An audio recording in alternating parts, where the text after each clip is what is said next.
Olá, boa noite a todos. Meu nome é Gustavo Meirelles, eu sou médico radiologista, vice-presidente médico do Grupo Aliar.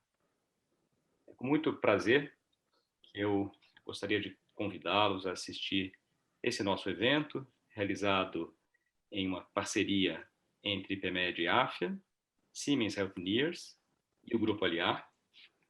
E nós falaremos hoje aqui sobre inovações e avanços em um método de imagem que tem se mostrado nos últimos anos fundamental na avaliação de diversas doenças, especialmente no campo da oncologia, mas também em cardiologia e neurologia. Nós falaremos aqui das inovações e avanços em PET-CT, um método que combina o melhor da anatomia, pela tomografia computadorizada, com a função da tomografia por emissão de pósitrons.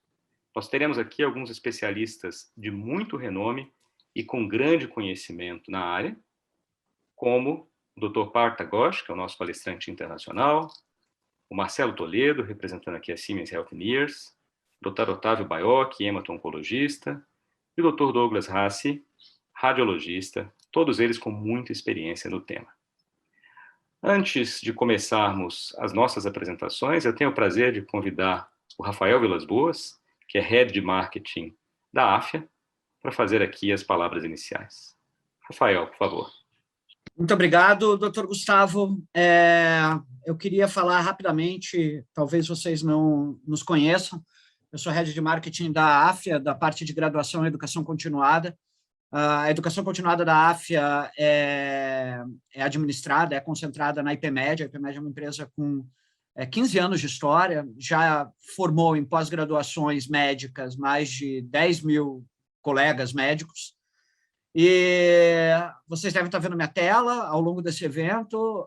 Vocês vão receber na caixa de diálogo, aí no chat do evento, vão receber por e-mail depois e por SMS, um convite para se inscreverem e desfrutarem do nosso desconto super especial que a gente sempre promove em eventos como esse.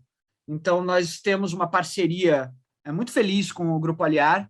Dessa parceria, nós estamos desenvolvendo uma quantidade grande de cursos de pós-graduação, especializações, aperfeiçoamentos e uma pós-graduação especial, que a gente chama de Ouro. E quem tiver interesse em saber mais, eu peço que preencha esse cadastro. E para saber mais sobre os nossos cursos, a nossa pós-graduação Ouro em Radiologia e Diagnóstico por Imagem, uma pós-graduação com 8.640 horas, ela não é uma residência médica, mas ela se assemelha a uma residência médica. Aprimoramento em mamografia, aprimoramento em ultrassonografia mamária, aprimoramento em punção mamária, aprimoramento em imagem mamária. São cursos com uma carga prática bastante intensa, desenhados a 4 mãos, com esse grupo que é referência na área, que é a Aliar.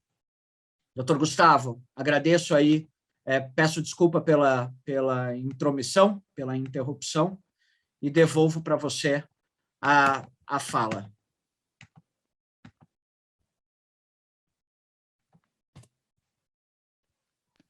Obrigado, Rafael. Bem, eu tenho o prazer aqui de convidar como nosso primeiro palestrante o Dr. Partha Ghosh. O Dr. Partha Ghosh é radiologista e médico nuclear, com muitos anos de experiência nessas especialidades e também em PET-CT. E ele é consultor de marketing da Siemens Healthineers e nos falará aqui sobre inovações e emprego da inteligência artificial no PET-CT.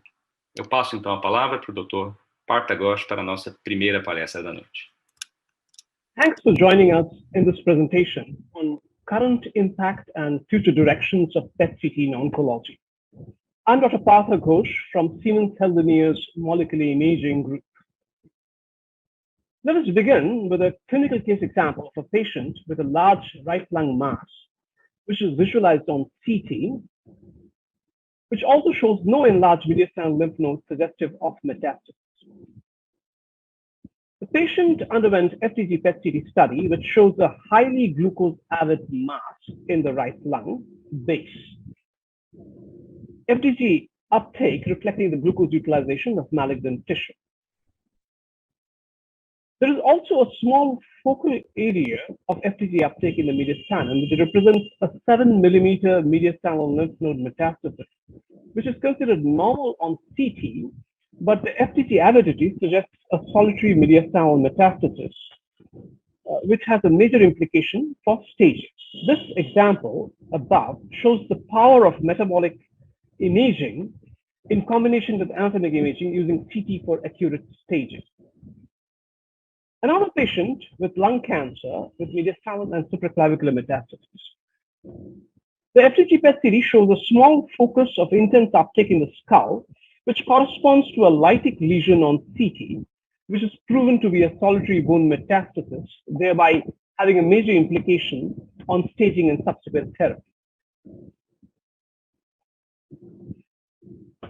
This is an example showing the value of PET-CT in recurrence detection.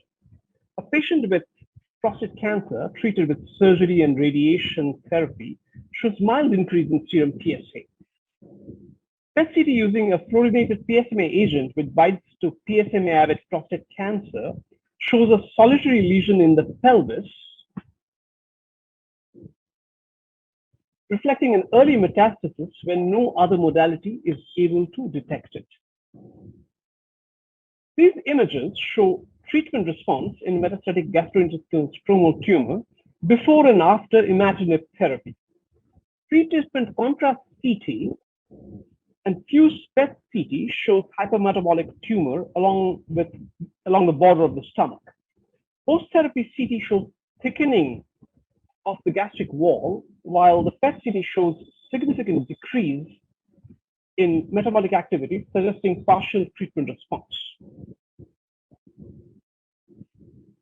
The unique advantage of PET is due to the ability of positron-emitting agents to label various ligands which reflect multiple aspects of metabolic processes in tumor.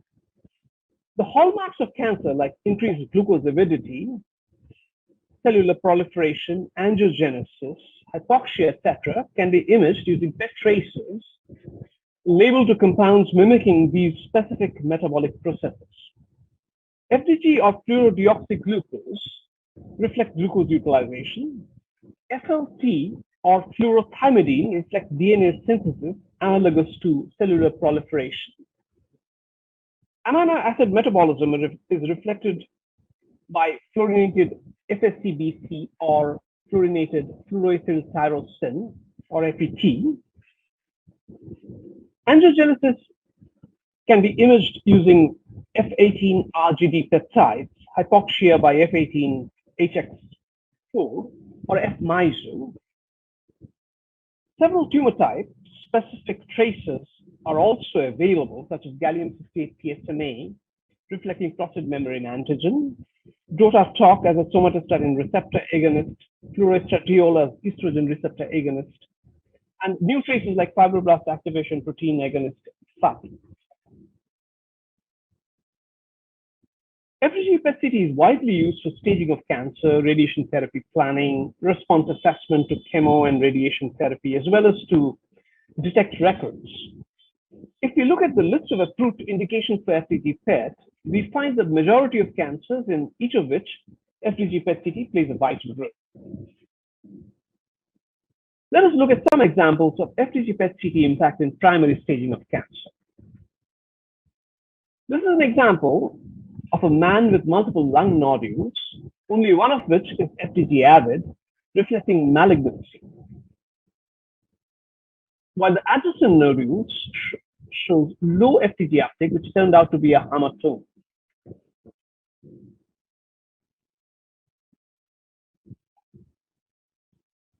Although FDG PET-CT is sensitive for mediastinal metastasis, it is also highly useful for bone metastasis. This is an example of a primary adenocarcinoma of lung. The FDG avid tumor can be differentiated from the adjacent collapsed lung in the fused images. However, two hypometabolic early bone metastases, one in the transverse process of the L5 vertebra and another in the trochanteric region of femur, are visualized, and these did not show any changes on CT. This changes the staging quite dramatically. Although FDG PET-CT is sensitive for mediastinal metastasis, there are often discrepancies between PET-CT and endoscopic bronchoscopic guided biopsy. As in this example, PET-CT revealed a metabolically active tumor as well as an FDG-avid mediastinal lymph node metastasis. However, FNAC performed using endoscopic ultrasound guidance found the lower paratracheal and subcarinal nodes to be positive for malignancy. Thus, in mediastinal lymph node negative FDG PET-CT studies in large lung tumors, especially when the primary tumor SUV is high and in adenocarcinomas, FNAC has a role.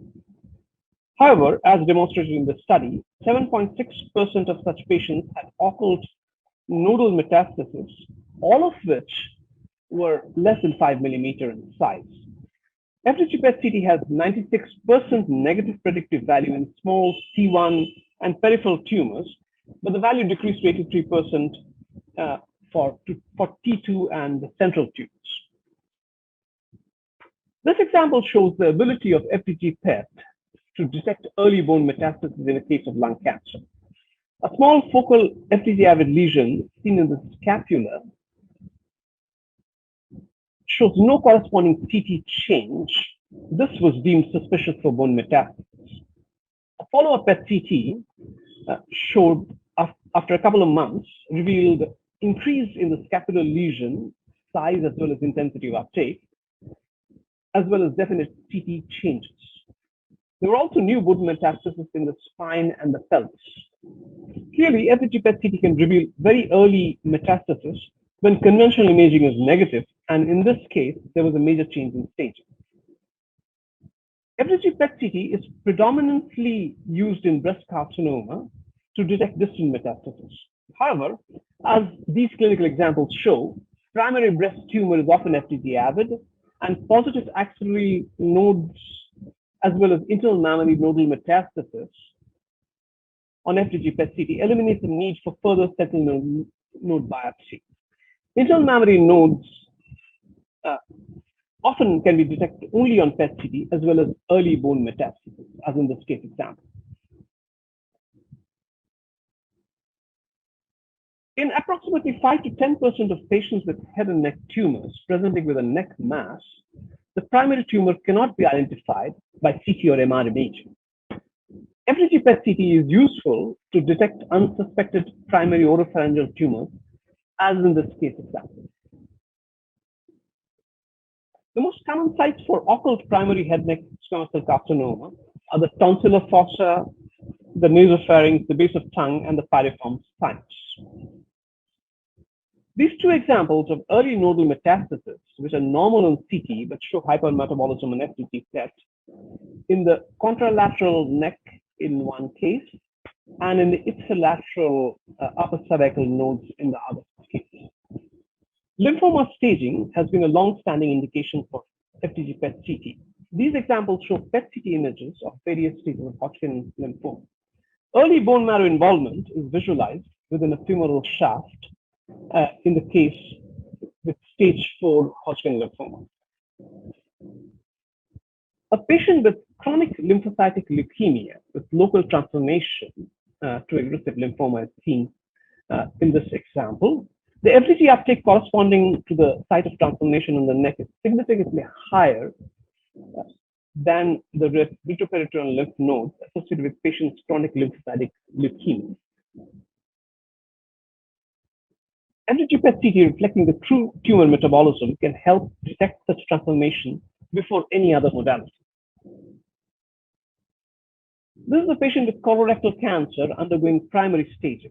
FDG PET shows solitary liver metastasis, detection of early liver metastasis as well as mesenteric lymph node metastasis, and as well as distant metastasis, along with peritoneal spread, makes FDG PET-CT a comprehensive staging technique in colorectal cancer.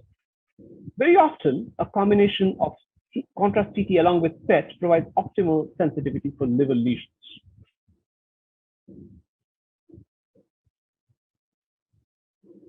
Esophageal cancers are usually highly FDG-avid, and PET-CT is used for detection of lymph nodal spread and distant metastases.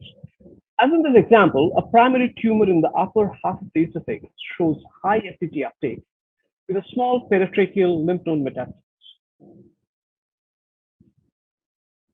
The other case shows a tumor in the gastroesophageal junction which spread to the liver, which shows a minor hypointensity on CT, which is easily missed. Let us now look at some examples of FDG PET-CT in detection of tumor recurrence. This is an example of an oropharyngeal tumor showing high FDG avidity. The CT performed post-surgery is very difficult to interpret because of severe anatomical distortion and associated fibrosis. However, PET-CT is clearly revealing a small focal hypermetabolic region in the tumor bed, which is deemed a recurrence. FDG PET-CT can successfully differentiate between tumor recurrence and post-surgery or post-radiation fibrosis. As in this example above, a hyperintensity of fat suppression suppressed MR is deemed as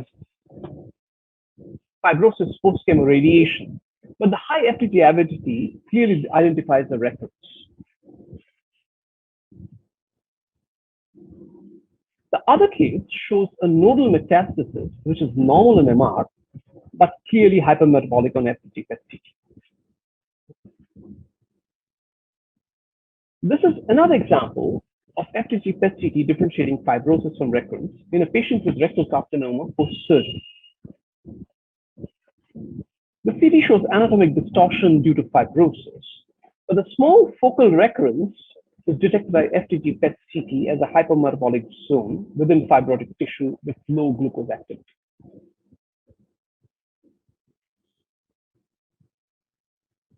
This is a patient with adenocarcinoma of left breast treated with neoadjuvant chemotherapy, conservative surgery, and locoregional radiotherapy. 8 months after end of radiotherapy, ultrasound of axilla revealed a suspicious lesion.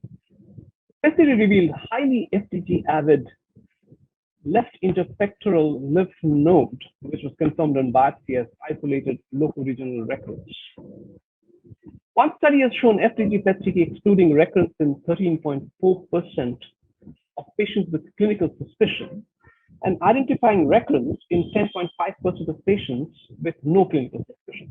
Thus, FDG PET-CT follow-up in selected patients, especially in patients with T3 tumors, can be rewarding for detection of local recurrence and distant metastasis, especially bone metastasis.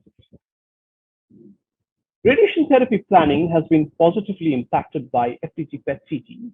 Let us explore some such areas. The delineation of gross tumor volume, or GTV, is key for optimized radiation planning. FDG PET-CT can influence the delineation of GTV by defining the metabolically active tumor,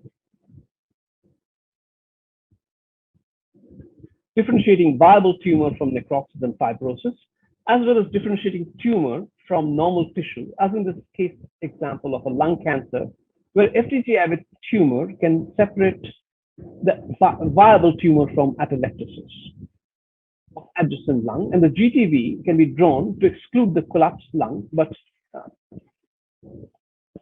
include the tumor, the FDG-avid tumor.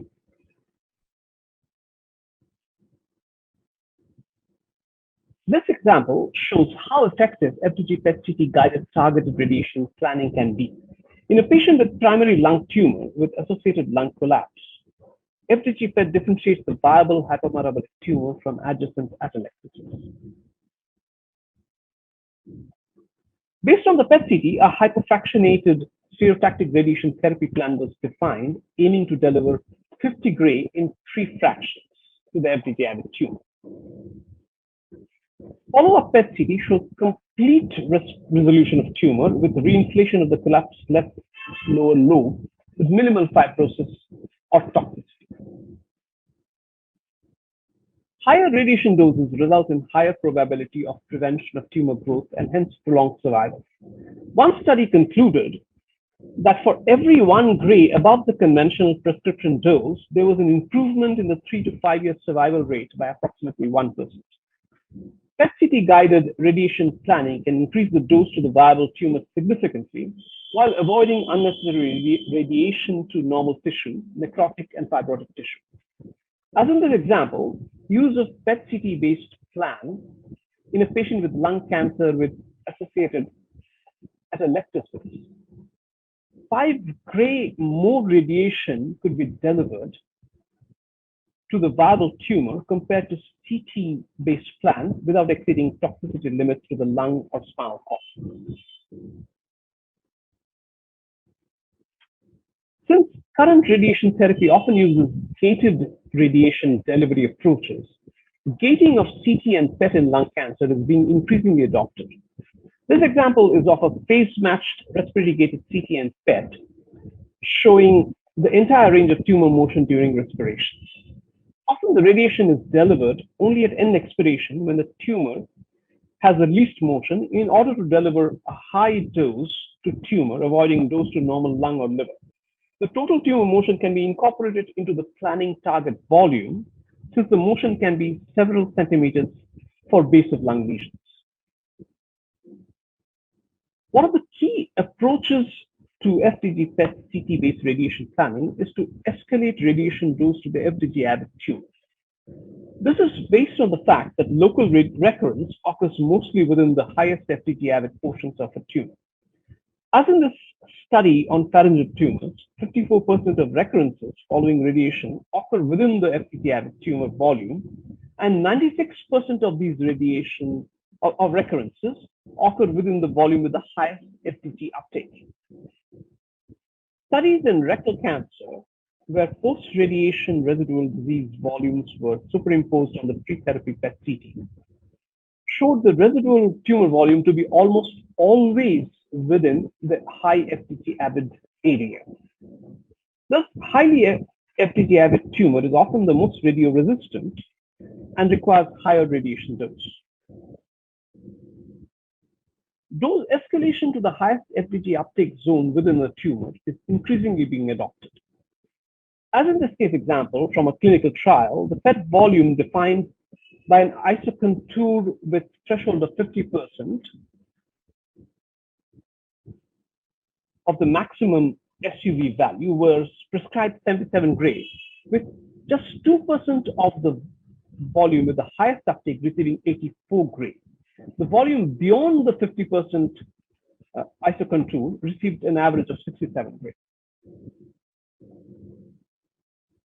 An example of such FDG PET-CT uptake-based dose escalation. A recurrent oropharyngeal cancer is detected on FDG PET-CT. And dose painting by numbers used for radiation plan with the FDG avid lesion getting significantly high dose with avoidance of surrounding tissues.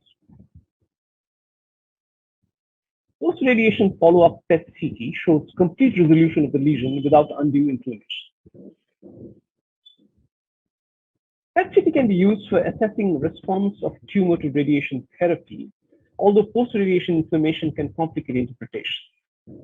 As in this case example of a lung tumor, PET-CT performed early during the course of radiation, particularly before delivery of 40 gray, can reliably define the response of the tumor.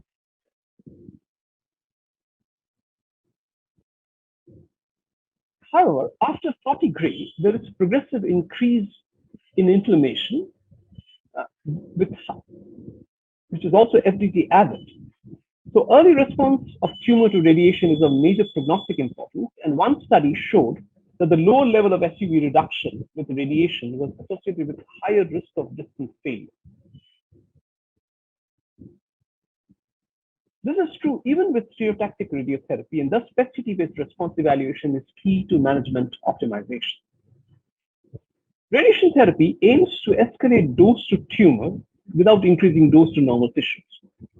During the course of radiotherapy, there is shrinkage of tumor along with decrease in FDG uptake, and radiation plan may be required to be modified based on a mid-treatment PET-CT. This adaptive radiation therapy approach is useful in escalating dose to viable residual tumor and avoiding unnecessary radiation to normal tissue and reducing toxicity. As in this example of a patient with lung carcinoma treated with PET-CT guided radiation, based on mid-treatment PET-CT, the patient received an additional 11 gray to the residual FDG-avid tumor without exceeding lung toxicity thresholds. Metabolic imaging with PET-CT can help therapy response evaluation and modification of therapy. Let us look at some examples. This is a case of pre and post-therapy FDG PET-CT in a case of Hodgkin's lymphoma. We can appreciate the dramatic reduction in FDG uptake along with the decrease in size of the mediastinal mass lymph nodal mass. However, very often the lymph nodal masses do not decrease completely and residual mass is common following chemotherapy. However, absence of hypermetabolism on PET-CT is key for proper evaluation of response. Early evaluation of therapy response during the course of chemotherapy can help guide subsequent therapy, either to continue the same therapy approach or modify or change therapy in case of lack of early response.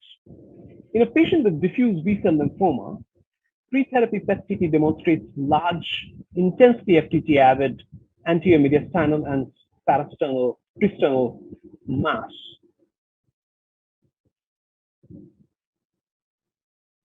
Interim FDG PET-CT performed after 2 cycles of chemotherapy demonstrates complete metabolic response in anterior mediastinum. However, persistent pre-sternal FDG-avid soft tissue is consistent with incomplete response. Post-therapy FDG PET-CT performed after 4 cycles of chemotherapy demonstrates interval increase in pre-sternal soft tissue mass, as well as a new recurrence in the right parasternal region. Similar evaluation of response to neoadjuvant chemotherapy in breast cancer is helpful to guide surgical decision making. The lesion on the left shows dramatic response, while that on the right shows absence of any change in FDG uptake following initial cycles of neoadjuvant chemotherapy. The lesion with absent response require a complete modification of therapy approach. Targeted chemotherapy, such as protein kinase inhibitors, can dramatically impact some tumors, as in this case example of a patient with metastatic lung cancer showing significant decrease in tumor uptake after crizotinib therapy. However, early response assessment is key to identify the responders as well as non-responders who need therapy change rather than continuing futile and very expensive therapy. Early FDG PET-CT after the first or second cycle of targeted therapy can help identify non-responders. As in this example of a chemotherapy refractory colorectal cancer patient treated with anti-EGFR antibody panitumumab, FDG PET-CT performed at 48 hours show a dramatic response after an initial dose, and which was confirmed in the follow-up studies.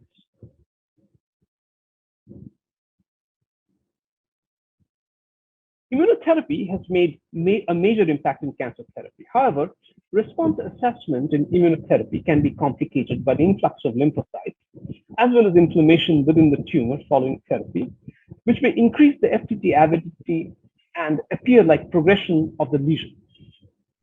As in the example on the right,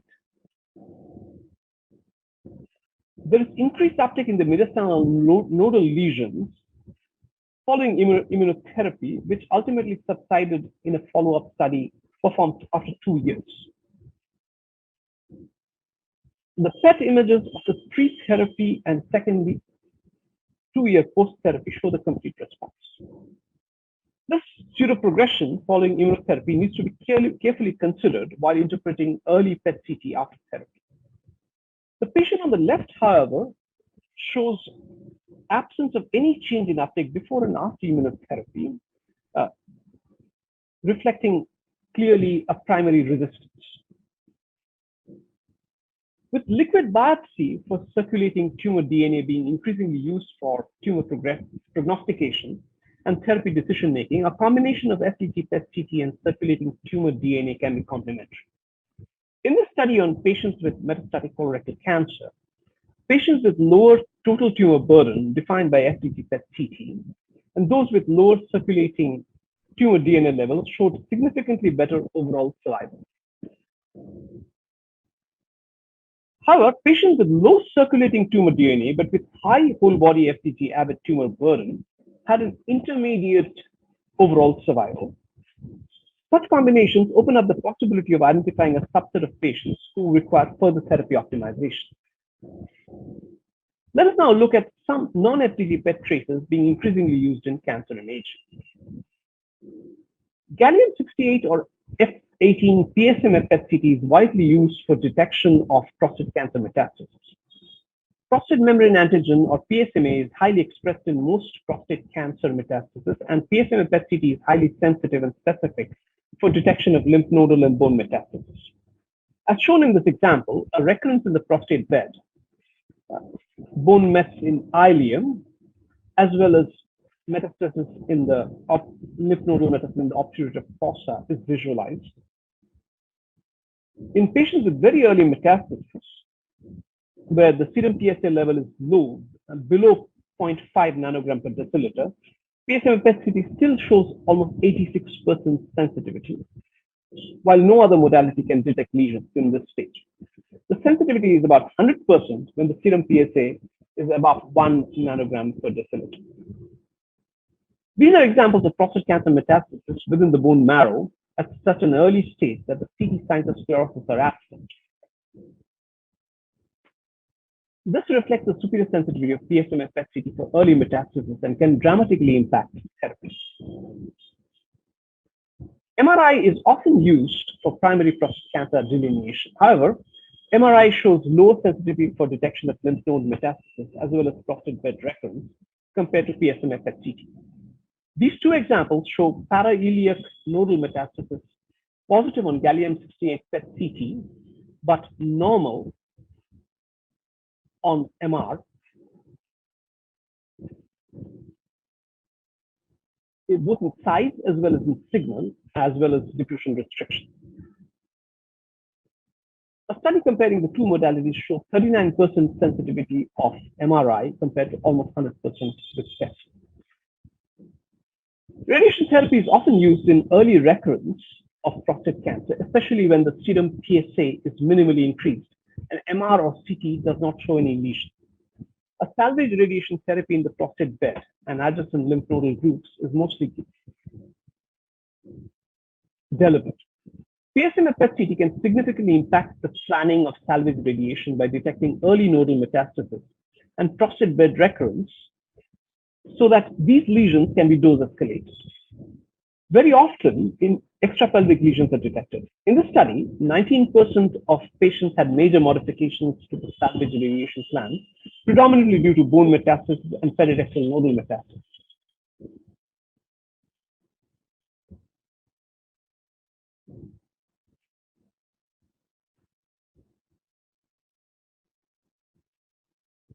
Gallium-68 dotatate is a somatostatin receptor analog which can be used to detect primary and metastatic neuroendocrine tumor with high sensitivity and specificity. As in this case example of a primary pancreatic carcinoid tumor, small lymph node metastasis in the celiac axis, in the mediastinum, as well as bone mets in the cervical vertebra, are visualized with high contrast. Yttrium-90 microspheres are widely used for radioembolization of liver metastases as well as in hepatocellular cancer. Yttrium-90 is a positron emitter and can be imaged by PET-CT following radioembolization, although the acquisition time is very long. However, the image quality is better compared to Brimstall SPECT-CT, and proper estimation of the dose delivered by Yttrium-90 can be measured from PET. As in these two examples, PET following radioembolization clearly demonstrates the level of Yttrium-90 delivered to the tumor and can demonstrate any shunting or leakage. F18 fluoroestradiol or FES has recently been approved by FDA for characterization of breast carcinoma metastasis. FES is positive in estrogen receptor positive breast cancer metastasis. In patients with recurrent or metastatic lesions, fluoroestradiol PET can provide evaluation of estrogen receptor status in multiple metastases without need for biopsy, which helps guide anti-estrogen therapy. As in this case example on the left, pre-therapy FDG and FES show they are positive for metastasis, and the FDG after anti-estrogen therapy shows significant decrease in uptake. The case on the right, however, is FDG positive but FES negative in the vertebral metastasis. Still, anti-estrogen therapy was delivered and failed to show any response in the post-therapy FDG PET. A new approach to PET imaging in cancer uses TRACER, which is analog of fibroblast activation protein, which is present in cancer-associated fibroblasts, which are embedded in the matrix of large spectrum of solid tumors. Very often, cancer-associated fibroblasts contribute to a large portion of tumor volume. Tumors such as breast, colon, and pancreatic cancers are particularly associated with cancer-associated fibroblasts. The fibroblast activation protein is expressed in cancer-associated fibroblasts, and a PET agent, gallium-68 FAPI, can be used to image it, and consequently image the cancer-associated fibroblasts in a host of tumors. Since this protein is selectively expressed in tumor matrix, there is very little physiological uptake, which is an advantage. This image shows FDG and gallium-68 FAPI PET in several different cancers like pancreatic, esophageal, lung, head, neck, and colon cancers. And we can appreciate the higher contrast level within the FAPI PET, especially in the liver, lung, as well as head, neck lesions. Absence of physiological uptake is a major advantage, especially in liver and base of brain tumors. Comparison of FDG and FAPI PET shows in a patient with neck node metastasis shows significantly higher lesion uptake in the neck node metastasis, and also it reveals the primary pharyngeal tumor only on the gallium-68 FAPI PET.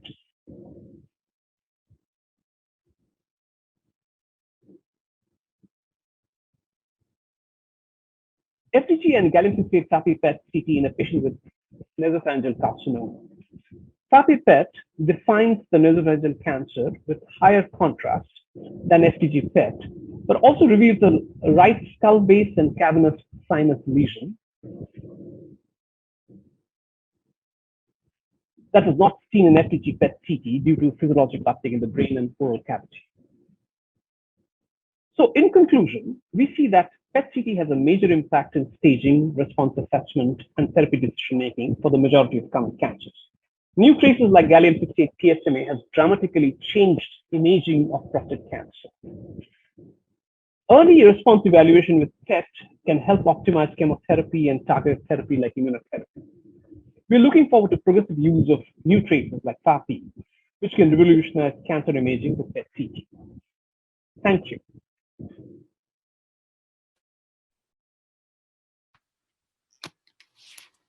Bem, muito obrigado, Dr. Partha Ghosh, pela excelente apresentação. Aprendemos bastante aqui sobre inovações no PET-CT, e eu tenho o prazer agora de convidar o Marcelo Toledo. Marcelo é físico, ele é Master Application da América Latina, da Siemens, e também gerente na mesma empresa. Ele falará aqui sobre as novas aplicações, novas plataformas PET da Singovia. Marcelo, com você agora. Obrigado, doutor Gustavo. Vou compartilhar minha tela. Então, com o Singovia, tudo isso que o Dr. Partha estava apresentando e falando sobre as ferramentas e quanto o PET consegue auxiliar no diagnóstico, no tratamento dos pacientes, com o Singovia, a gente traz uma ferramenta de pós-processamento, e a ideia dessa ferramenta é facilitar a vida de toda a parte de mecânica, toda a parte de comparações, de follow-up dos estudos, para deixar mais livre para o médico poder fazer os laudos. Então, Um primeiro exemplo que eu vou mostrar para vocês, aqui a gente tem um paciente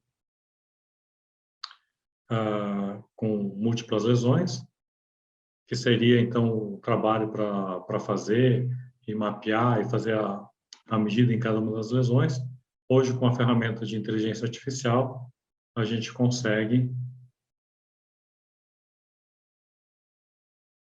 a um único clique. Então, o que eu vou fazer é pedir para que o sistema busque o fígado do paciente. Então, o sistema ele já vai encontrar o objeto fígado, ele vai encontrar nesse objeto fígado, vai desenhar uma ROI, e essa ROI já vai nos dar o valor do persist, e assim ele já vai estar pronto para fazer e calcular e contar as lesões a partir disso. Então, uma vez que a gente fez, encontrou o persist, na sequência, a gente manda o sistema desenhar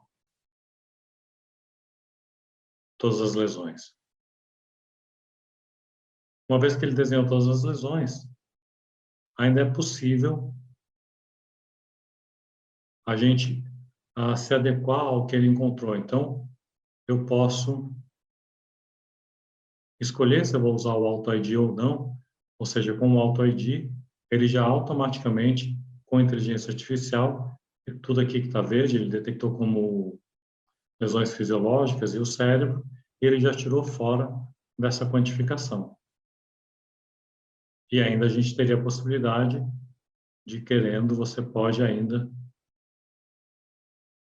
selecionar uma lesão que você considera importante, que o sistema colocou, tirou fora do que está sendo utilizado,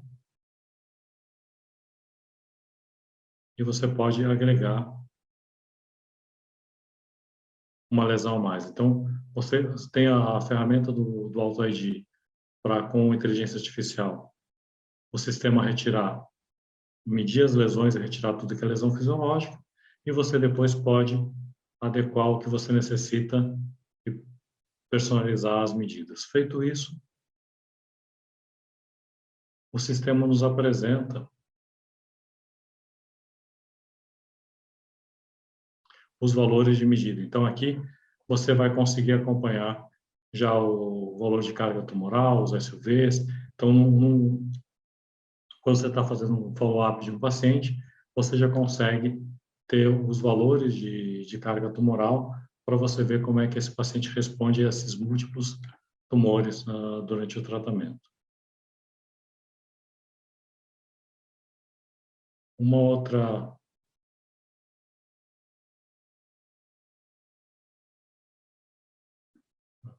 ferramenta aqui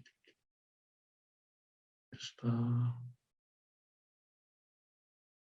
Só um pouquinho que minha janela não está aparecendo.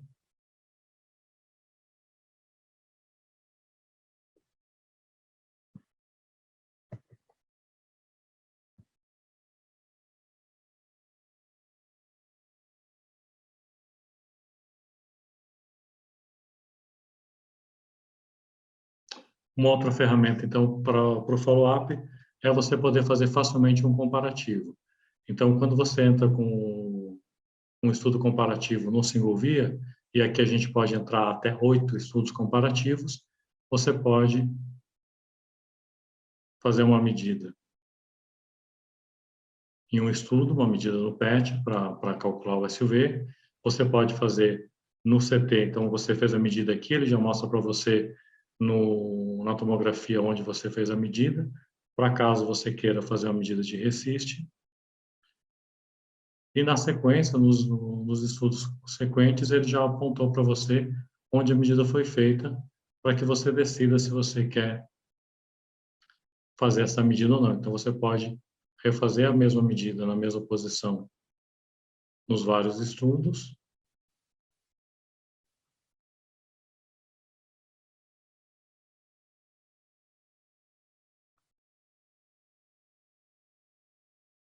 Mais uma vez, quando termina, a gente tem a possibilidade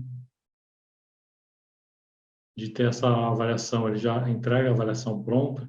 Então, você tem aqui na medida da tomografia, como está evoluindo o tamanho, o RECIST, né, da lesão, e você tenha a mesma avaliação para a parte funcional.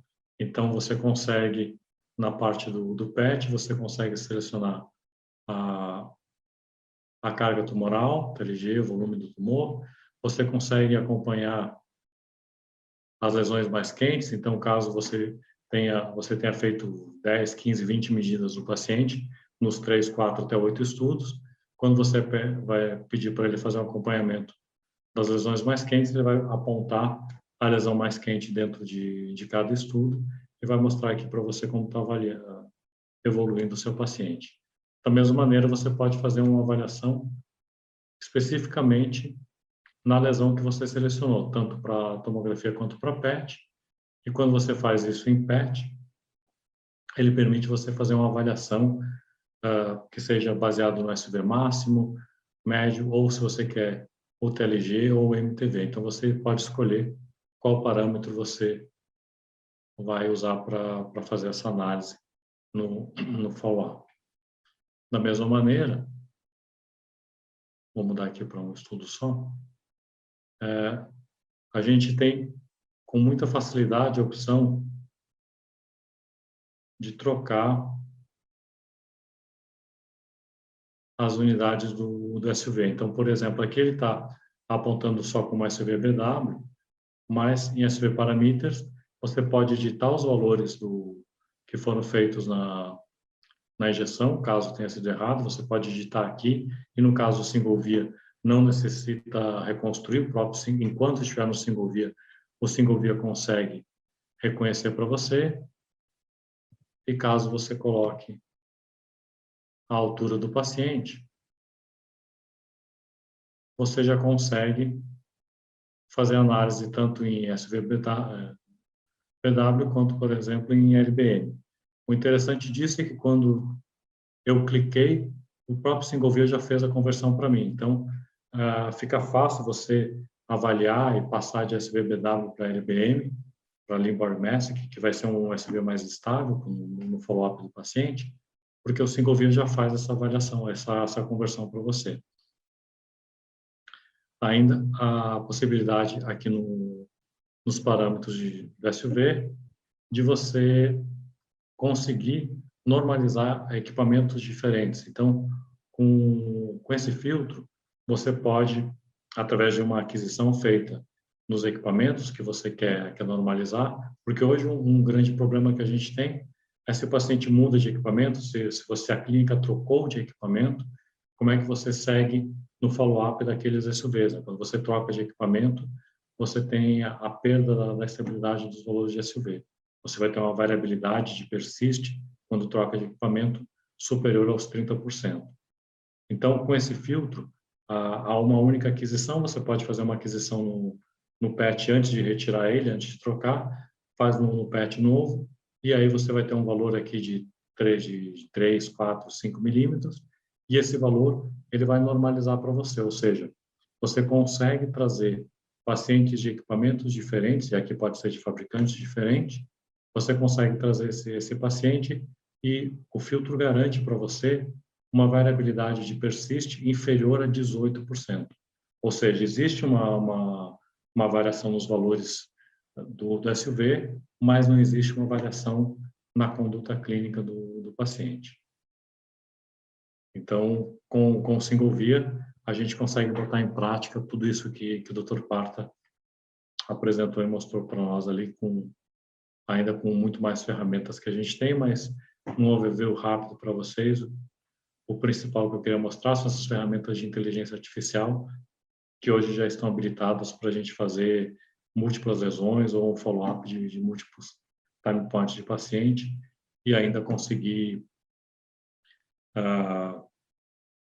trabalhar com equipamentos diferentes, sejam eles equipamentos de tempos diferentes, equipamentos diferentes de outro fabricante, mesmo fabricante, não importa. O single via vai conseguir responder bem a isso. Agradeço ao Dr. Gustavo ao convite e muito obrigado por estar aqui, foi um prazer. Marcelo, muito obrigado, o prazer foi nosso. Acho excelente, né, mostrar um pouco aqui da vida real e de como novas soluções, como o Singovia, podem nos ajudar bastante na avaliação do PET-CT, né? E de tudo aquilo que o Partagos tinha mostrado, aqui você mostrando também na prática como que novas soluções, então, podem auxiliar o médico nuclear e o radiologista. Eu agradeço aqui a sua apresentação, Marcelo, e eu tenho o prazer agora de convidar o nosso próximo palestrante, que será o Dr. Otávio Baiocchi. Otávio, além de ser um amigo de longa data, é médico, hematologista, ele é diretor do Centro de Hematologia e Oncohematologia do Hospital Alemão Oswaldo Cruz, aqui em São Paulo, é professor adjunto e também pesquisador e orientador do programa de pós-graduação no Departamento de Oncologia Clínica da Universidade Federal de São Paulo, Escola Paulista de Medicina. Otávio tem uma grande experiência em linfomas e irá apresentar hoje um tema super relevante, que é a terapia guiada por PET no tratamento do linfoma de Hodgkin. Otávio, muito obrigado. Obrigado, Gustavo. Obrigado pelo convite, um amigo Gustavo. É um prazer estar aqui. E deixa eu compartilhar minha tela para já iniciar a apresentação. Bom, é isso aí. Então, hoje, lógico, eu vou dar uma visão de um oncohematologista, mas é importante para todos vocês terem ideia o quanto que o PET impactou no tratamento do linfoma de Hodgkin. Então, hoje vai ser um pouco, eu vou falar sobre o impacto do PET na terapia do Hodgkin. A gente sabe que o Hodgkin é o câncer mais comum em jovens, dos 15 aos 35 anos. É um linfoma de células B único. E por que ele é único? Porque as células de Reed-Steinberg, que são essas células aqui, elas são uma minoria no tumor. Então, quando a gente vê uma massa deste tamanho, como a deste paciente, a gente já infere que apenas 1 a 5% de toda essa massa é realmente câncer, que são as células de Reed-Steinberg. Lembrando que isso vai ter muito impacto no tratamento. As células de Reed-Steinberg têm que expressar o CD30, ou seja, ter essa ideia de como que essas células, que são a minoria, conseguem escapar do sistema imune, que foi o grande motivo de uma grande evolução mais atual nos últimos 5 anos, que é a imunoterapia para o linfoma de Hodgkin, mais precisamente os inibidores de checkpoint. A gente sabe que o Hodgkin é uma doença altamente curável, e a gente sabe também que a cura depende do estágio da doença. Pacientes em estágio 1 ou 2, a gente consegue oferecer uma taxa de cura em torno de 90%. Em contrapartida, pacientes com estágio 3 ou 4, com acometimento extranodal, como fígado, medula óssea, a gente ainda consegue curar o Hodgkin, mas numa proporção menor. Pacientes em estágio 4, como esse à sua direita, a gente consegue curar em torno de 65%, ou seja, 35% desses pacientes vão recidivar. Lembrando que a população brasileira ela é principalmente composta de pacientes com linfoma de Hodgkin e em pacientes com doença avançada. A maioria, 73%, é estágio 4. E falando depois, a gente sabe que o Hodgkin é curável, ou seja, vários jovens que tratam Hodgkin, eles estão vivos com 40, com 50 anos. E esse gráfico ilustra muito bem que até os 15 anos a 20 anos pós-tratamento do Hodgkin, a causa mais comum de óbito deste jovem ainda é a doença de Hodgkin. Mas interessante que depois de 15 a 20 anos, todas as outras causas secundárias ao tratamento do linfoma de Hodgkin, como câncer secundário, leucemia, síndrome mielodisplásica, câncer de mama por causa da radioterapia, sobressai a morte pelo Hodgkin. Ou seja, é imperioso que a gente balance, então, esse eficácia com a toxicidade. E é aí que o PET entra. Lembrando, um breve resumo, a gente trata o Hodgkin principalmente com ABVD, e que são 4 drogas. Lembrando que os antracíclicos, que é o A, causam cardiopatia, a B de bleomicina causa pneumonite, neuropatia e câncer secundário. Por isso que é importante a gente tentar, já que o Hodgkin é altamente curável, tentar diminuir, então, o impacto dessas drogas no tratamento do Hodgkin. Aí a gente entra realmente no tópico da aula de hoje, que é o papel do PET nesta balança de eficácia com toxicidade.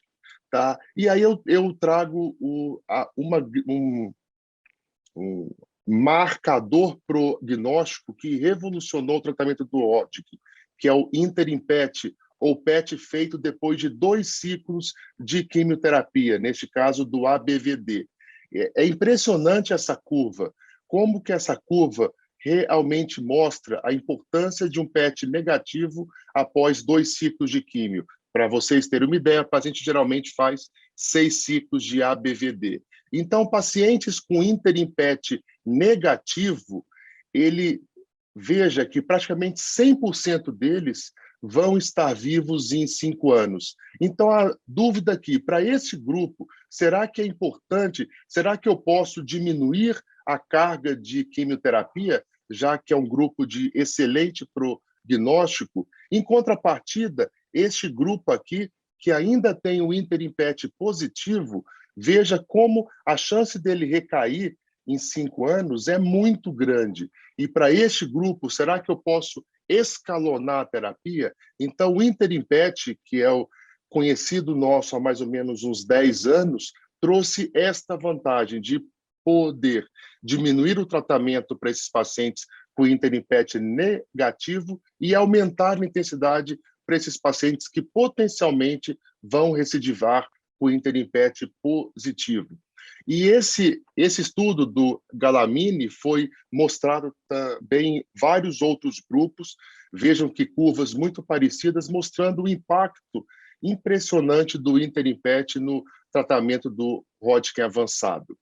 Trago aqui, não vou entrar em detalhes, lógico, mas trago alguns estudos, todos de fase 3, e é impressionante. Todos esses estudos feitos nos últimos 10 anos recrutou cerca de 20 mil pacientes com linfoma de Hodgkin, e todos com a ideia como esta: será que eu posso aumentar a químio ou diminuir a químio em alguns grupos? E esses inúmeros estudos possibilitou menos uso de radioterapia, menos uso de drogas tóxicas e, consequentemente, diminuiu sobremaneira a incidência de câncer secundário. É muito frustrante você tratar uma paciente com 19 anos com Hodgkin e depois ela com 45 tem um câncer de mama. E geralmente câncer de mama pós-quimioterapia é muito mais agressivo. E veja que o PET possibilitou diminuir a incidência de 2%, sendo que antes era 8%, mostrando o impacto do PET que o PET teve para tratar o Hodgkin. Chama atenção para 2 coisas, que para o hematologista isso é muito importante. Trago a ideia do Deauville 4 ou 5. Tá? O Deauville 4 quer dizer, esse é um estudo feito muito grande o ano passado, com mais de 1.500 pacientes, mostrando que aqueles pacientes com Deauville 4, ou seja, potencial doença, 80% deles não tinham doença confirmada por biópsia por agulha grossa. Em contrapartida, é o contrário, pacientes com Deauville 5, 75% a 80% deles tinham doença confirmada. Ou seja, qual a mensagem que eu quero trazer para os senhores? Biopsiem. Então, é muito difícil, não é fácil a gente receber um laudo de PET em que a gente recebe potencial doença ou paciente com doença em atividade, porque muitas vezes não é. Isso, com certeza, assusta muito o paciente e pode direcionar o médico numa conduta errada. Então, sempre rebiopsiar. Trago para os senhores este caso, que é um caso interessante, emblemático, que é dessa mulher com 34 anos que tinha um linfoma de Hodgkin avançado. Veja o quanto de carga de tumor que essa paciente tinha. Ela recebeu 2 ciclos de ABVD repetiu um PET depois de 2 ciclos, o interim PET, mostrando ainda uma captação, principalmente em pleura.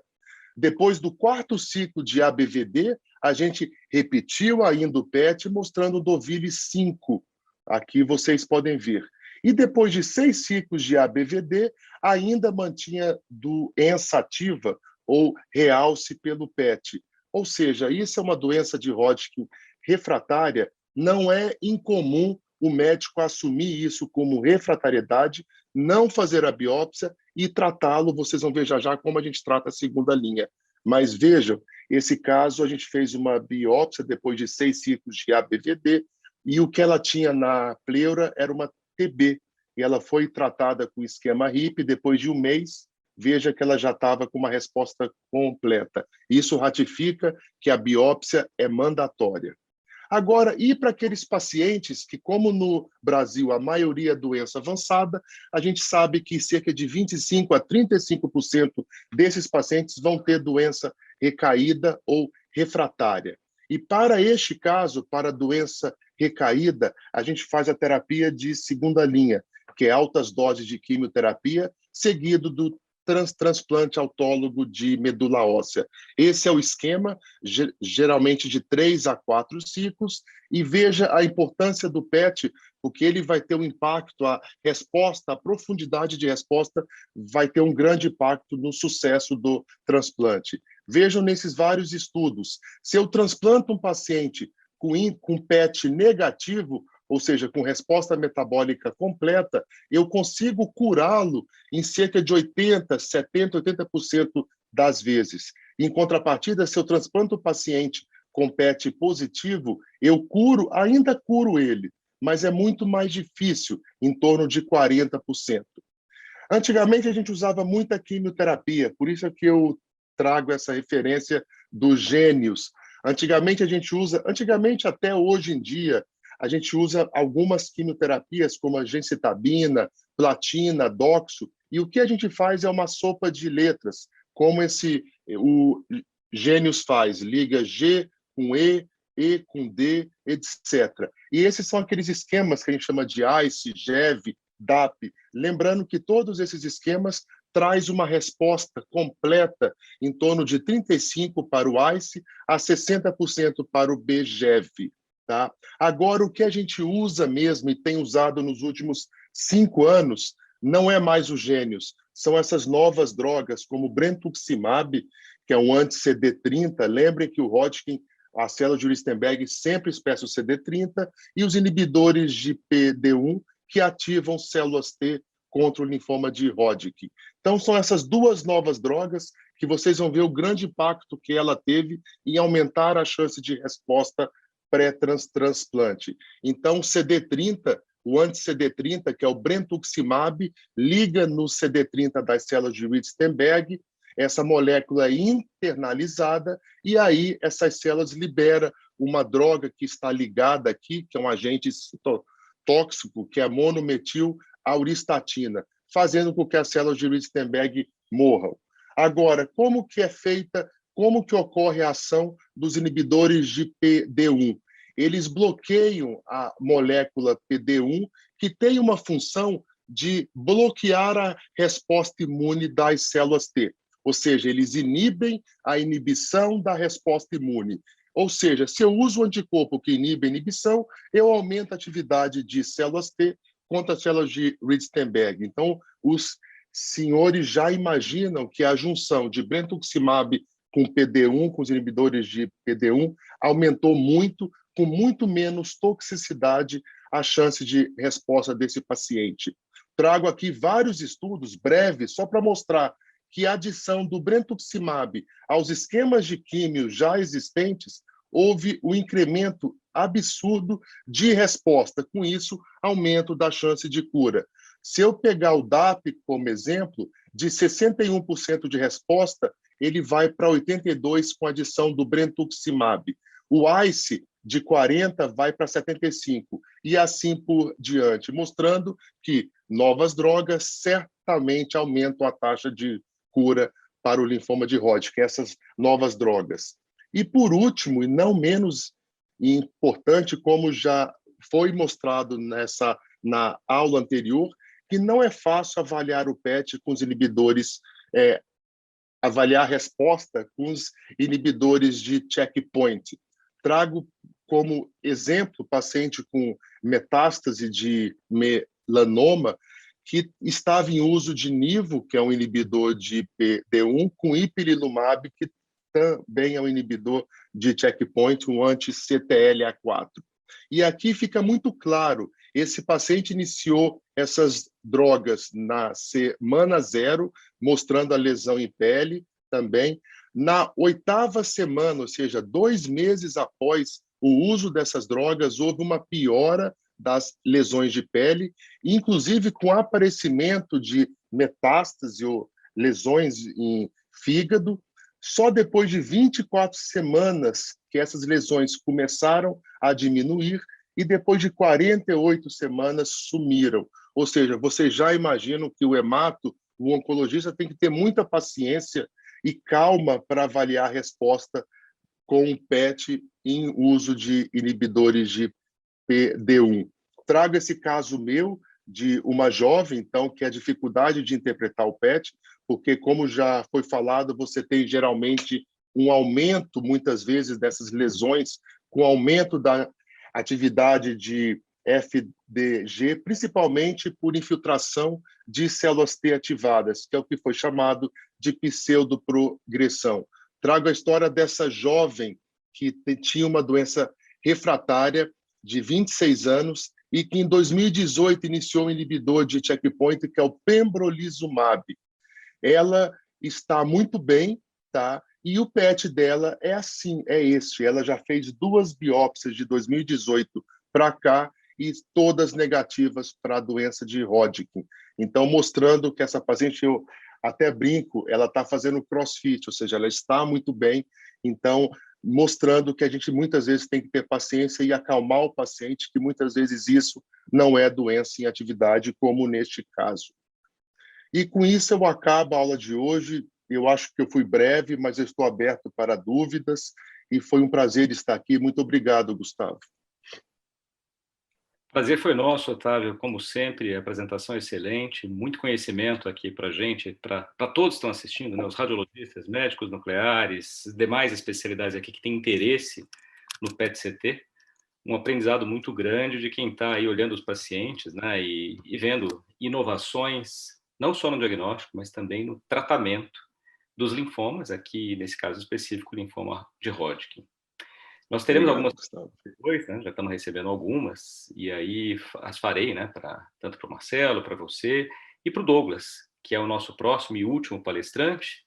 O Douglas Rassi, também um amigo de longa data, vai falar aqui sobre o papel do radiologista na avaliação dos linfomas. O Douglas é membro da diretoria da Sociedade Paulista de Radiologia e também do Colégio Brasileiro de Radiologia. Ele é médico radiologista da Beneficência Portuguesa aqui de São Paulo. Douglas, com você agora. Obrigado, Gustavo, pelo convite para participar desse evento. Então, rapidamente, nós vamos ver um pouco da parte do papel do radiologista no linfoma. É super confortável dar uma aula de linfoma, logo depois do hemato-oncologista, no nível do Otávio, brilhante apresentação que ele fez, aí fica tudo mais fácil para o radiologista. Então, na verdade, eu queria entrar num assunto que eu acho extremamente importante, é que quando o radiologista ou um médico não hematologista vai estudar as doenças ou os processos linfoproliferativos, ele começa a ter uma grande dificuldade na nômina, na subdivisão dos tipos de linfomas que a gente vai encontrar na literatura e as suas características. Então, é super importante a gente ter em mente as divisões dos linfomas que a gente encontra na literatura, principalmente o Hodgkin, dos tipos clássicos de predominância linfocitária, e o não Hodgkin, basicamente os 4 grupos que eu acho mais importante a gente colocar, que seria o folicular, manto, células B e Burkitt. Os linfomas células T não cabem nessa aula, porque o tempo é curto, mas seria outro capítulo com uma nômina extensa de patologias que a imagem também tem um papel super interessante na classificação e no auxílio do hematologista. Então, em relação aos linfomas de Hodgkin, eu não vou perder muito tempo, o Otávio já colocou brilhantemente as definições, mas eu acho que o papel da imagem ele tem um papel muito importante, mostrando que os diferentes métodos de imagem vão trazer informações distintas de comentários, desde um simples raio-x de tórax até uma tomografia do pescoço, onde você vê claramente a patologia, e até uma tomografia de tórax, onde você vai conseguir mostrar com certa segurança o bulk linfonodal, as massas. Você injetando no braço esquerdo, você vai opacificar a veia braquicefálica esquerda, então você vai ter uma divisão, o que é mediastino pré-vascular, o que é mediastino visceral e o que é mediastino paravertebral. Então, são critérios interessantes que aí o radiologista consegue diferenciar, eventualmente, linfoma versus uma sarcoidose, onde você vai ter aquelas linfonodomegalias típicas na cadeia subcarinal e hilos pulmonares. Um sinal interessante que quando você faz o PET-CT, injeta contraste dado intravenoso, você vai ver o Angiosine sign, que é essa opacificação de vaso dentro da massa mediastinal. Isso é muito descrito nos linfomas.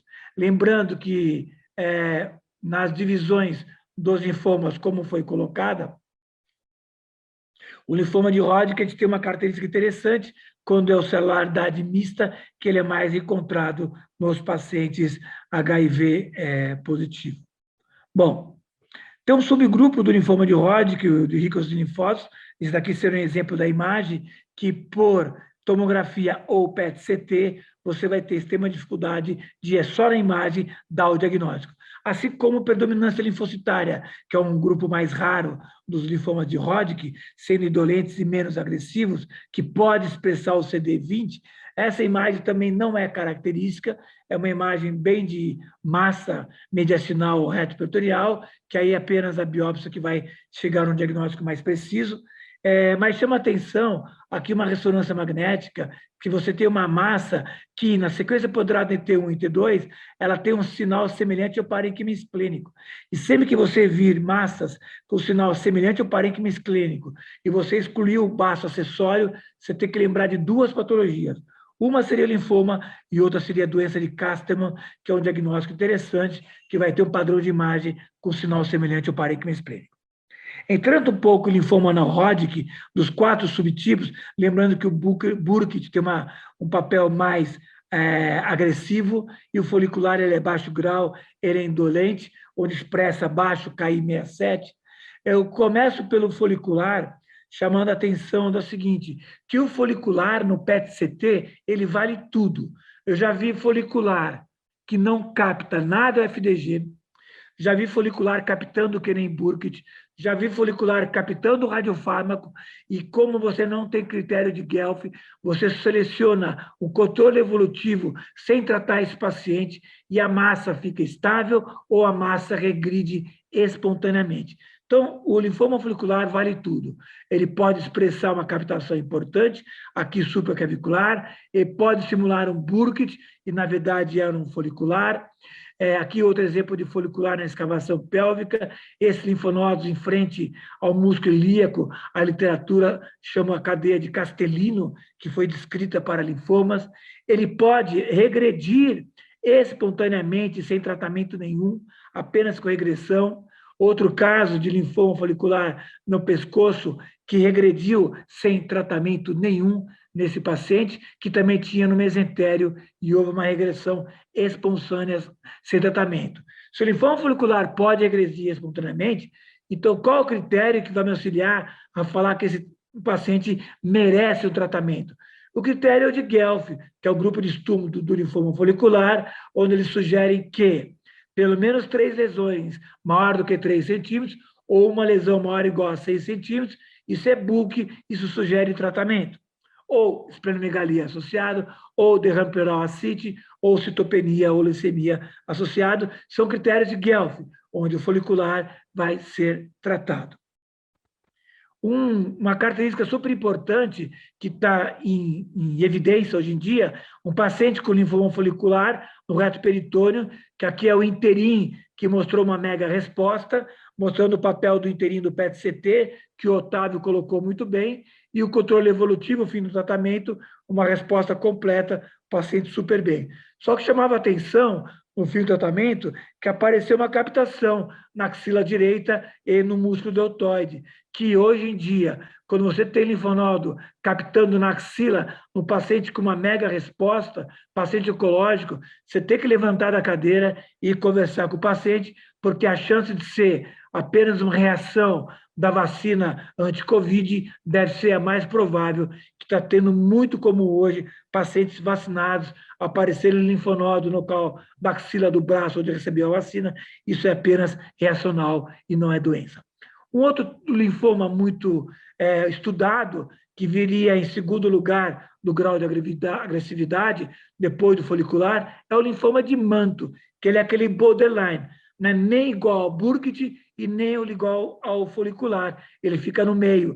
E o PET-CT é uma captação intermediária, não é muito característica de linfoma, não tem tanta avidez, paciente aqui com ascite, com uma massa no reto peritônio, esplenomegalia, entretanto o PET não captado.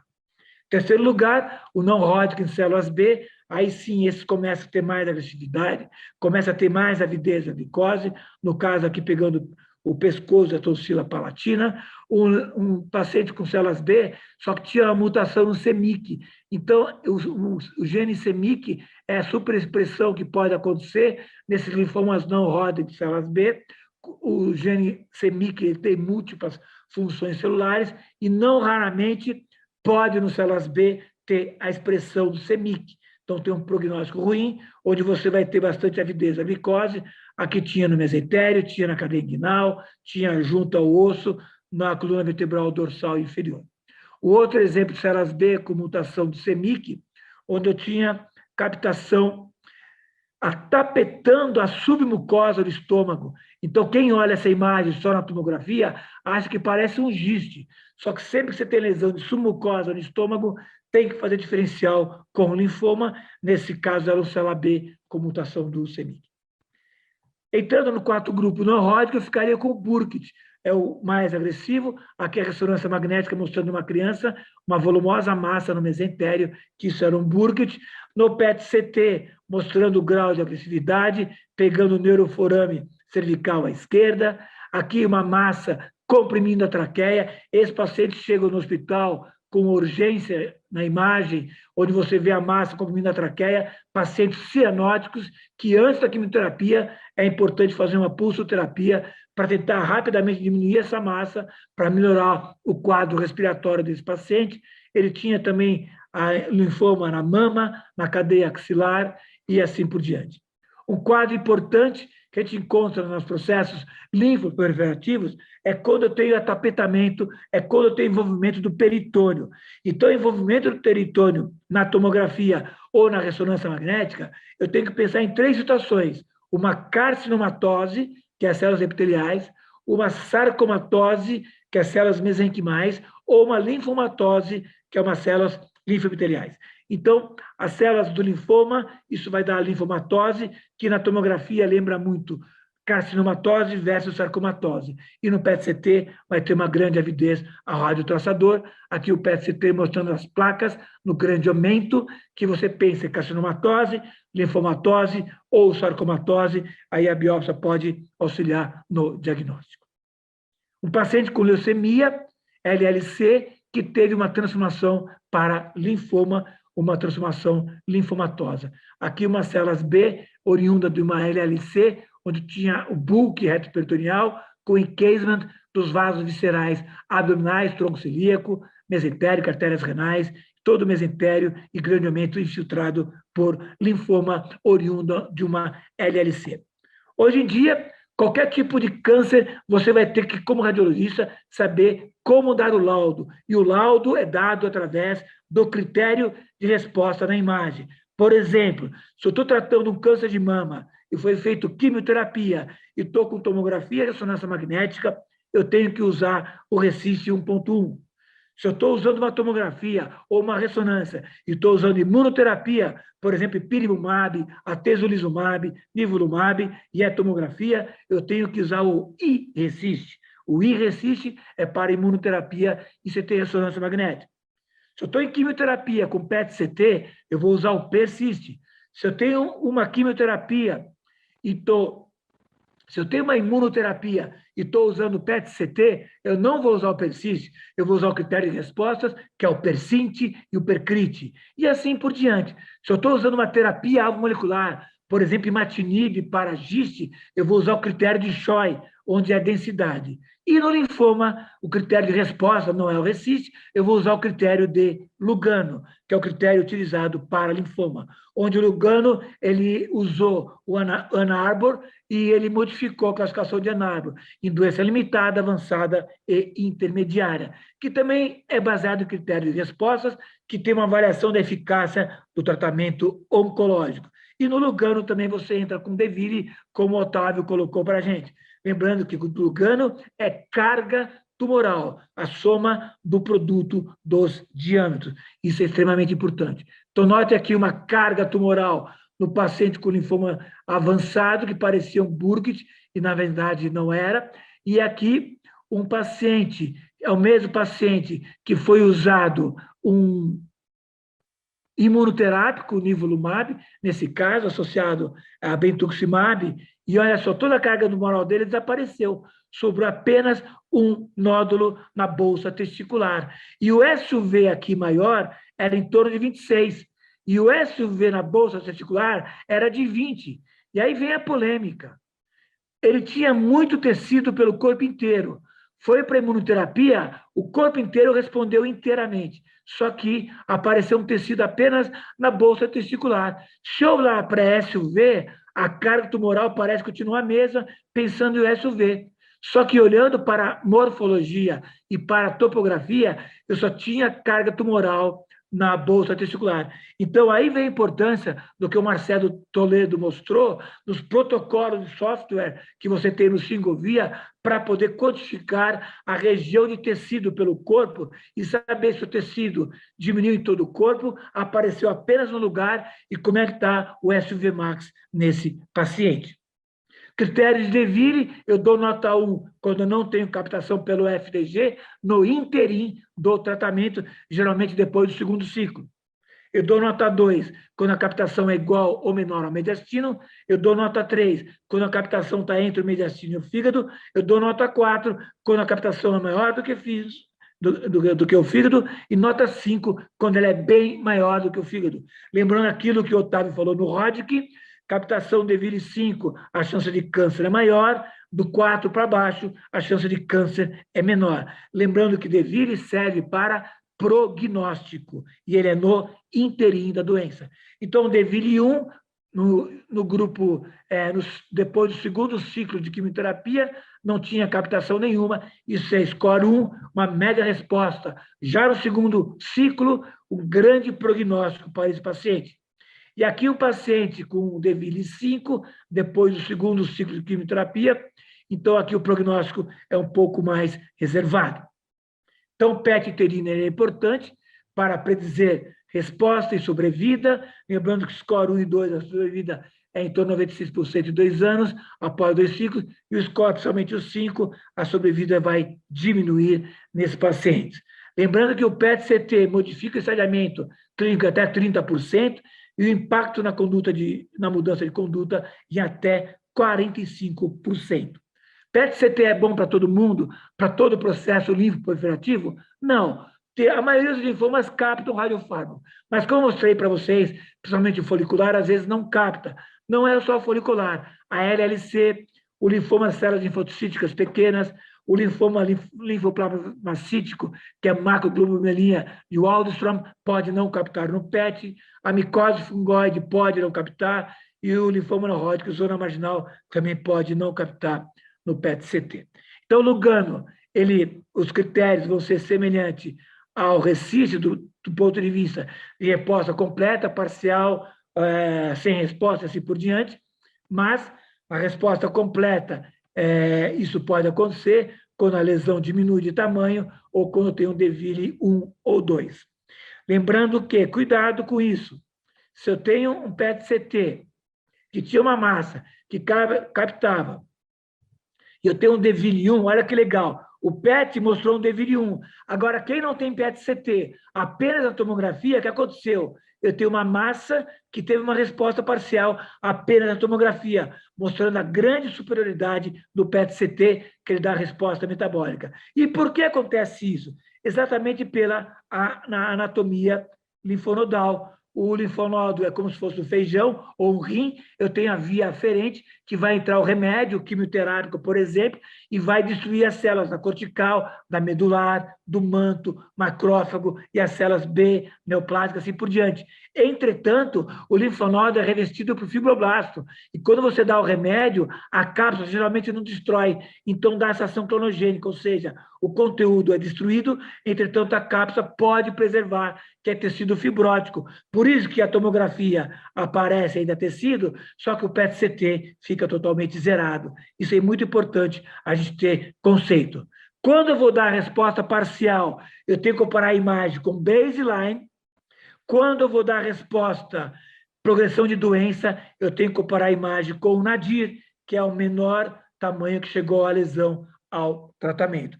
Então, parcial, nadir, progressão de doença, nadir, e resposta parcial, baseline. Cuidado dos pacientes que recebem quimioterapia, que às vezes a medular óssea pode ascender de uma maneira simétrica difusa, e quando eles recebem granuloquine, essa captação na medula pode ser pelo granuloquine e não é envolvimento tumoral. Cuidado com a medula no PET-CT.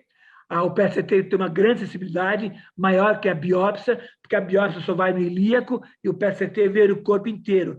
Então, estágios iniciais, às vezes o PET-CT pode suspender, pode evitar uma biópsia, exceto no linfoma folicular, que ainda a biópsia é importante nesse paciente.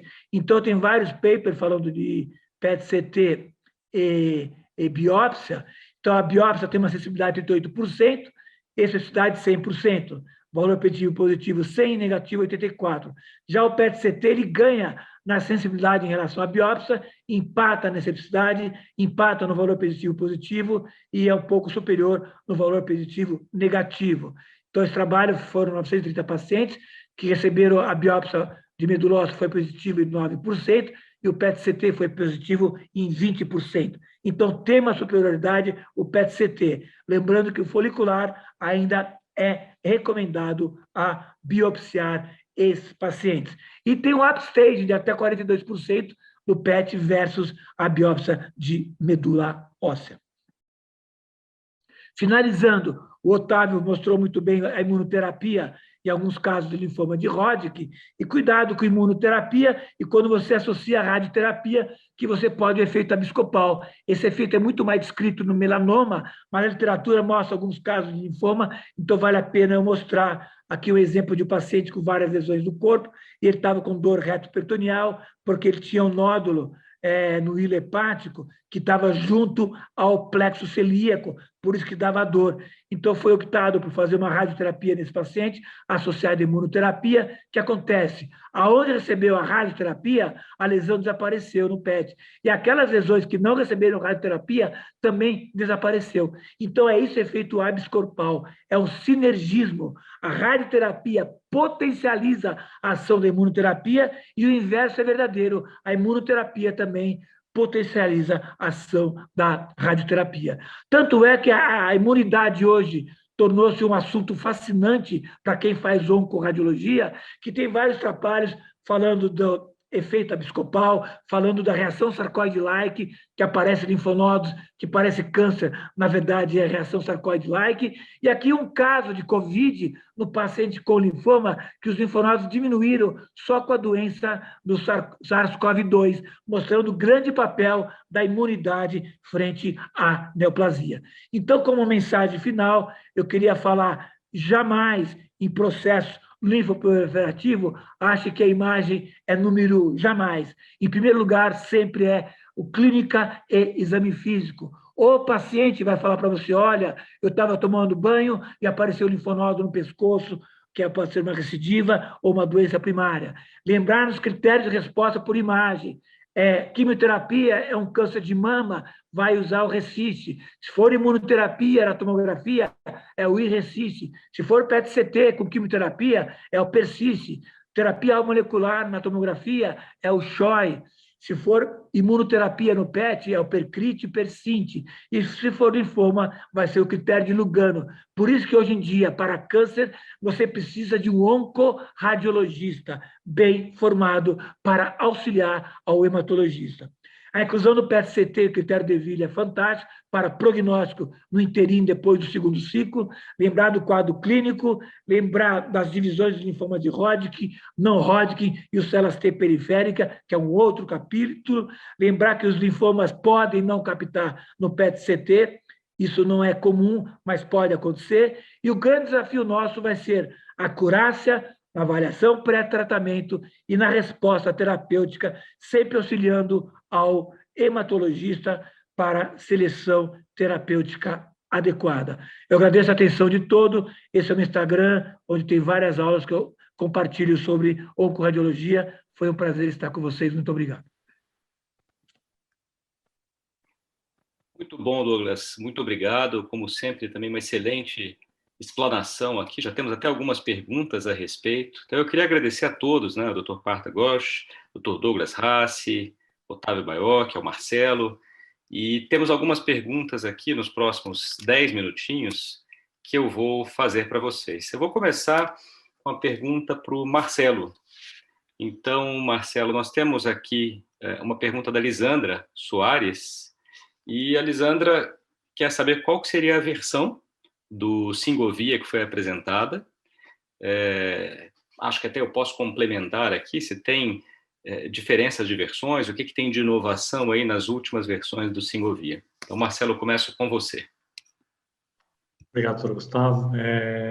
A versão que eu apresentei é a versão VB50B, que é a versão que está hoje mais colocada no mundo, mas a gente já está na versão 60. As diferenças entre elas, além de toda a melhora dos algoritmos, enfim, a atualização de visualização e coisas, principalmente a entrada da inteligência artificial. Então, desde a versão 40, quando migrou para 50 e agora 60, o grande ganho, o grande diferencial do Singovia é a inteligência artificial. Inteligência artificial tanto no PET, que eu mostrei para a detecção de nódulos, no SPECT, para a detecção de nódulos pulmonares, a introdução de inteligência artificial em cardiologia, e também inteligência artificial não só na detecção dos nódulos, a quantificação de SUVs, mas também no incremento de reconhecimento de imagens, né? Então, hoje, quando você traz imagens de vários fabricantes, de outros equipamentos, o Singovia consegue integrar muito bem isso, consegue reconhecer e consegue ajustar as fusões, os posicionamentos de uma maneira muito melhor, porque ele está utilizando algoritmos de inteligência artificial. Então, a versão foi a VB50, e a gente já está na 60, e os incrementos são esses, são principalmente inteligência artificial em todos, tanto em oncologia, cardio e o neuro, o Singovia vem incrementando a inteligência artificial. Excelente, Marcelo. Eu vou passar aqui para uma próxima pergunta da Mônica Faria, que também é médica, assim como a Lisandra, aqui do Grupo Aliar.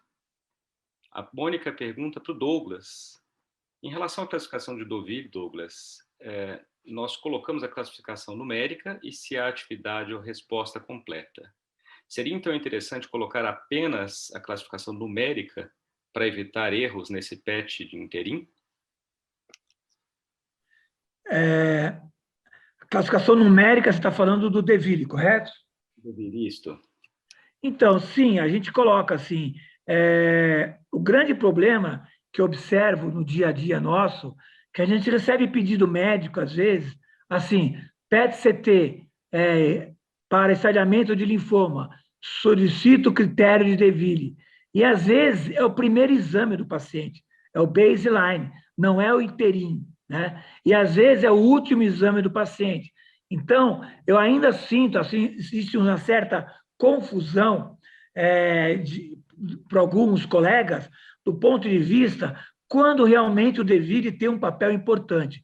Na minha opinião, o DEVIRE tem um papel importante realmente depois do segundo ao terceiro ciclo de quimioterapia. E aí eu coloco no laudo, primeiro no laudo descritivo, eu faço as marcações do SUV, eu vejo se tem algum tecido captando, suponha que tem um linfonodo na cadeia mediastinal subcarinal captando. Capta SUV de 5.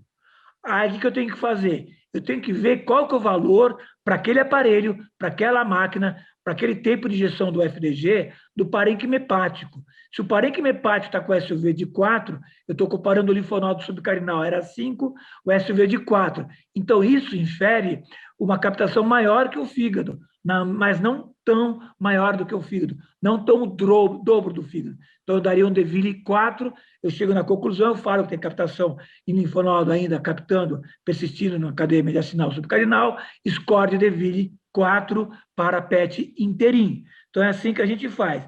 Entretanto, vale a pena sempre no laudo você colocar como marcas, como referência, o SUV no parênquima hepático normal e o SUV no blood pool mediastinal. Então, enfim, serão 3 pontos: no fígado, no blood pool mediastinal e a lesão suspeita. Fiz essas 3 marcações, comparo e no laudo eu coloco que DEVIRE que vai representar aquele paciente. Excelente, Douglas, muito bom. Eu vou fazer uma pergunta aqui para o Otávio também, e aí a visão do hemato-oncologista. Nós tivemos apresentações aqui do médico nuclear, apresentação do radiologista, apresentação do Marcelo, mostrando aí pela parte da Siemens também novas aplicações no single-via. Eu queria fazer uma pergunta para você, como oncologista, hemato-oncologista, em relação aos relatórios que você recebe de PET-CT, se você sente falta de alguma coisa, ou quais são os pontos principais, Otávio, aí na visão de linfoma, tanto Hodgkin, não Hodgkin, o que você gostaria que constasse nos relatórios, assim, com maior frequência? Trazer um pouco da sua visão a respeito. Lógico, Gustavo, acho que isso é importante mesmo. Como até o Douglas falou há pouco, eu acho que é muito importante a gente ter sempre como base em um PET a SUV hepática e a SUV do pool de vasos mediastinais, porque a gente consegue ter uma inferência de quão inflamado, qual é a captação, porque às vezes você pode ter uma SUV de 5, mas a do fígado ser de 4,2. Talvez isso não tenha tanta importância, ou às vezes você pode ter um SUV de 5 com uma captação do fígado de 2,8. Eu estou chutando valores, lógico. Então, é importante a gente ter isso. A gente eu até apresentei uma vez na JPR, que eu sempre falo isso, o que um hematologista precisa ter no laudo, seja de PET ou de tomo. Tamanho. Eu acho que talvez a coisa mais importante de tudo que a gente precisa ter é tamanho. 7 centímetros, etc., 8, 10, e mesmo se tem uma massa residual, como o Douglas mostrou, qual o tamanho dessa massa? Porque isso tem um grande impacto na radioterapia. Eu vou fazer rádio, isso é bulk, isso não é bulk. Então, enumerando SUV hepática com SUV de pool de vasos, tamanho de massas e gânglios, e uma coisa que eu sempre peço, assim, eu falo, lá no Oswaldo Cruz, não colocar no laudo sugestivo de linfoma, ou linfoma em atividade, porque isso gera um estresse absurdo para o paciente. Eu sempre falo que o PET tem que ser muito interpretativo, como o Douglas falou, baseado na clínica, no tipo de linfoma. Então, a gente consegue inferir, esse tipo de linfoma não é para dar essa inflamação no epidídimo, como aquele caso de Hodgkin que o Douglas mostrou. Então, baseado nisso, às vezes, quando o radiologista quer ajudar e põe linfoma, isso às vezes atrapalha. Mas eu acho que, de geral, é tamanho e SUV hepático e de fígado. Acho que eu falei muito, né, Gustavo? Mas é isso. Pelo contrário, não falou muito não, ajudou bastante.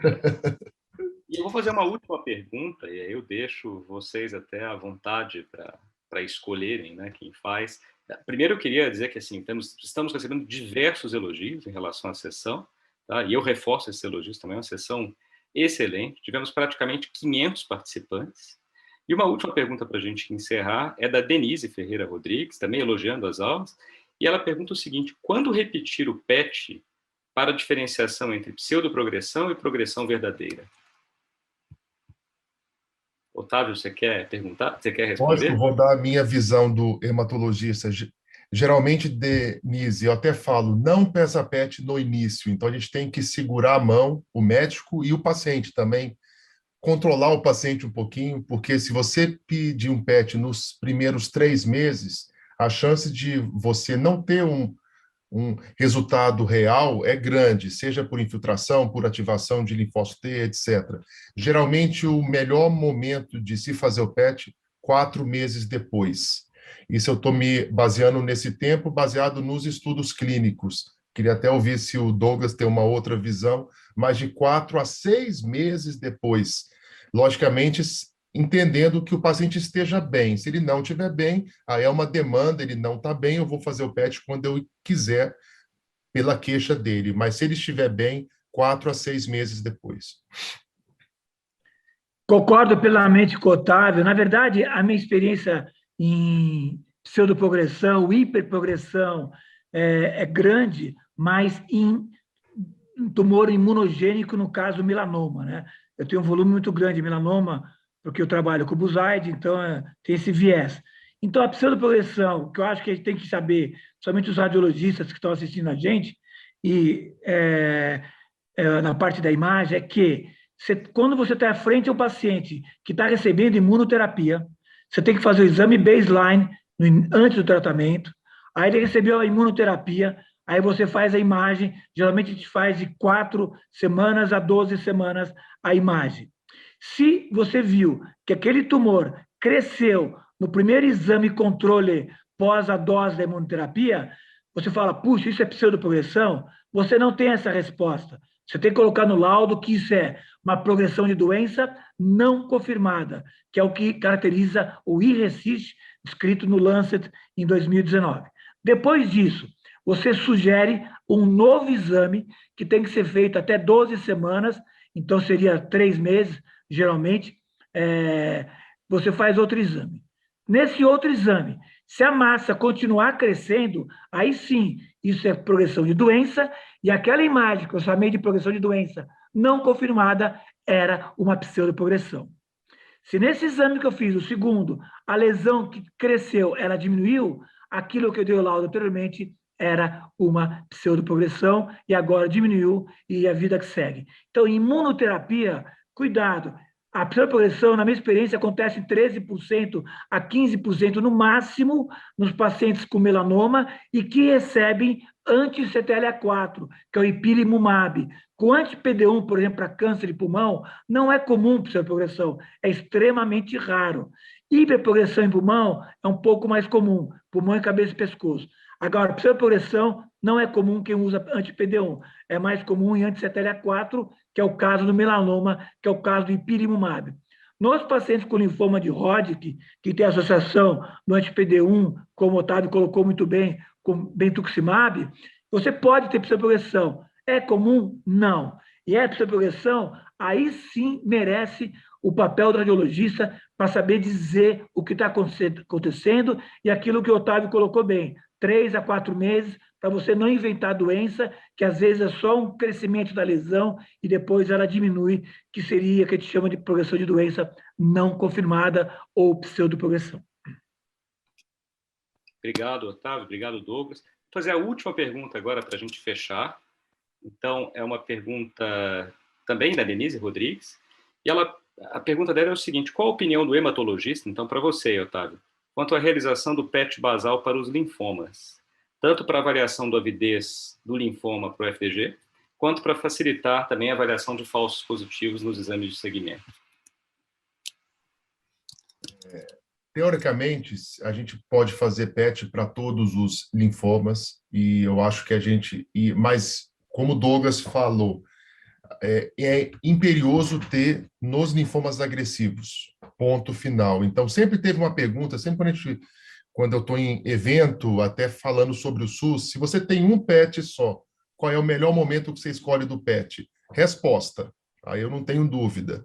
Mas tendo a disponibilidade do PET, eu acho que a gente pode usar ele sim, é necessário, eu peço, tá? Mas mesmo para aqueles linfomas que eu imagino que talvez não possa ter uma captação tão grande, como o manto, como zona marginal, o Waldstrom, mas eu acabo pedindo sempre, tá? Agora, para difuso de grandes células, para Hodgkin, folicular, que é muito heterogêneo, você pode ter folicular que não brilha, folicular que brilha muito, até porque o folicular é uma doença de espectro, são 3 tipos aí.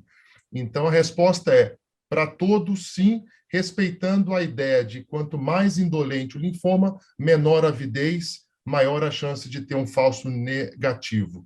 Então, PET só, não. O PET-CT eu faço sempre. Tá ótimo, Otávio. Obrigado mais uma vez. Acho que esclarece bastante aqui também ao uso do PET-CT, né? Tanto na avaliação inicial como depois no segmento. Bem, pessoal, nós temos algumas outras perguntas aqui, mas eu vou encerrar agora porque tivemos aqui um evento excelente, com praticamente 500 participantes. Eu quero novamente agradecer o apoio das 3 instituições que patrocinaram o evento, a Siemens Healthineers, IPMED, AFIA e o Grupo Aliar, e especialmente agradecer aos nossos palestrantes, o Dr. Partha Ghosh, o Marcelo Toledo, o Otávio Baiocchi e o Douglas Rassi, e a vocês todos que nos assistiram. Boa noite a todos, então, e até a próxima. Tchau, pessoal. Obrigado.